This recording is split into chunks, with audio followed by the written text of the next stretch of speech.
The Tellurian Domain, the greater material worlds. The first part of the dream of the blind idiot god was the creation of one of the fundamental planes, known to us as the Fortusian Everchange, a place of nothing but statistical noise and pure randomness. It created things, destroyed them, wiped their existence from time, undid things, redid things, followed a pattern that it then destroyed, and then it ended that again. In this place, the abstractions we call probability distributions were the building blocks. Eventually, it created beings, the most powerful among them that are able to survive we call the primordials. Every one of these first-wave primordials are unknown to us, save for Typhon, who would later marry Echidna, a second-wave primordial. They created the plane of matter, known as the Materium. They first set about the creation of the Citadel of Time, and out of this citadel came its personification and guardian, Kronos.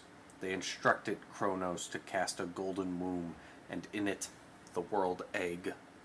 As we can see, Urizen is such an expert crafter. Its creations create creations, which create creations that create creations, and so forth. To fiddle with the brain of an elf is beneath Urizen.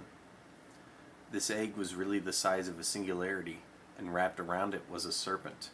This serpent was to protect it from the voidlings, which loathe anything of substance.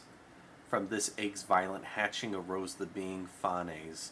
He is the fields of which all matter is, of which all fey energy is, and of which all shadow energy is. Phanes' first act is akin to that of masturbation, and like sperm shooting out, he ejaculated the fey energy into its own plane of existence, which became the fairy realms, one of the greater material planes.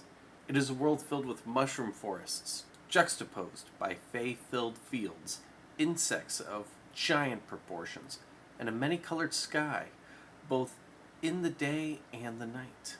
Conversely, like milk lactating out of breasts, the shadow energy was shot into its own plane of existence, the Black Dungeons, another of the greater material planes. Unlike the fairy realms, it is filled with black holes, darkened sodium hills, and plains of sulfur and brimstone broken only by strange obsidian mountains, covering halls of freezing darkness.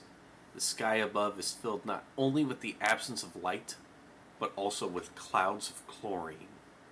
Phanes' serpent protector leapt far away, becoming the dream world, the final of the greater material worlds. It started to eat itself, becoming a loop wrapped around Phanes, but still growing with Phanes, who constantly grows by spreading his energies further and further away from herself to itself, a fact which baffles many practitioners of a more secular science. The serpent became the icon seen on all planets and made by all races, the Ouroboros. It transformed to act as a barrier around the Tellurian Domain and the outer limits, the Fortusian Everchange, and the Voidlings. This allows the so-called particle waves to communicate information about the other's collapse across great distances. After witnessing this intense, spectacular din of celestial birds, this first wave of primordials all left, and these planes grew without their oversight.